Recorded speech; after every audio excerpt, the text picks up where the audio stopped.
আমরা সবাই জানি ৩৫ বছর ধরে রাকসু নির্বাচন থেকে বঞ্চিত করা হয়েছিল এই রাজশাহী বিশ্ববিদ্যালয়ের শিক্ষার্থীদেরকে। সেই সুদীর্ঘ অপেক্ষার অবসান ঘটিয়ে অবশেষে এবছর জুলাই বিপ্লবের পর আমরা শিক্ষার্থীরা রাকসুর জন্য আন্দোলন গড়ে তুলেছিলাম। এখানে ছাত্র শিবির যেমন আন্দোলন করেছে, তার পাশাপাশি অন্যান্য সকল শিক্ষার্থী এই রাকসুর আন্দোলনে যুক্ত হয়েছিল।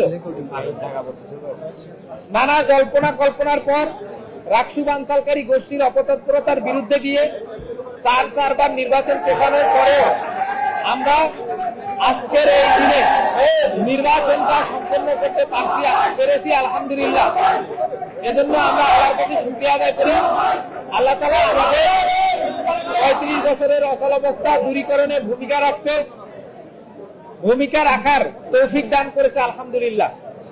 সম্মানিত সাংবাদিকবৃন্দ, আমরা এই সফলতার পিছনে রাজশাহী বিশ্ববিদ্যালয়ের সকল শিক্ষার্থী, শিক্ষক, কর্মকর্তা, কর্মচারী সহ সকল স্টেক হোল্ডারকে এবং রাজশাহী বিশ্ববিদ্যালয়ের সকল সাবেক শিক্ষার্থীকে যারা ৩৫ বছর ধরে রাকসু নির্বাচনের জন্য আন্দোলন করে রাকসু নির্বাচন পায়নি, তাদের সবাইকে ধন্যবাদ জানাই, তাদের প্রতি কৃতজ্ঞতা জানাই। সাংবাদিক বৃন্দ, আপনাদের প্রতি আমরা কৃতজ্ঞতা জানাই, কেননা আপনারা রাকসু আন্দোলন থেকে শুরু করে এ পর্যন্ত দীর্ঘ একটা সময়ের আমাদের রাকসুর বাস্তবায়নের পিছনে আপনারা ভূমিকা পালন করেছেন।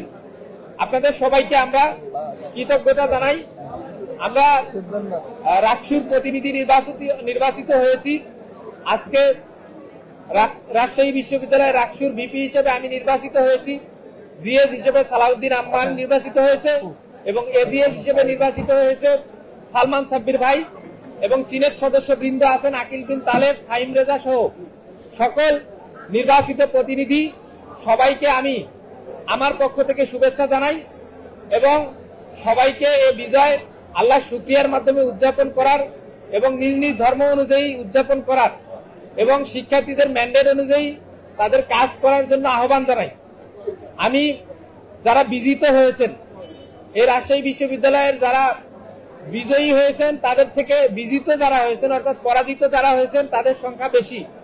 আমি সেই ভাই বোনদেরকে আহ্বান জানাবো, আপনারা আপনাদের জায়গা থেকে আপনাদের ক্যাপাবিলিটি অনুযায়ী সর্বোচ্চ চেষ্টা করেছেন, কিন্তু নির্বাচনে জয় পরাজয় স্বাভাবিক। আপনারা আপনাদের জায়গা থেকে আমাদেরকে সর্বোচ্চ সহযোগিতা করবেন। আপনাদের পরামর্শ এবং সহযোগিতা অনুযায়ী আমরা নির্বাচিত প্রতিনিধিগণ একসাথে এই ক্যাম্পাসকে গড়ে তুলবো ইনশাআল্লাহ। আমরা আজকের মতো এখানেই আমাদের প্রেস ব্রিফিং শেষ করছি। আমাদের কার্যক্রম দ্রুতই শুরু হবে ইনশাআল্লাহ।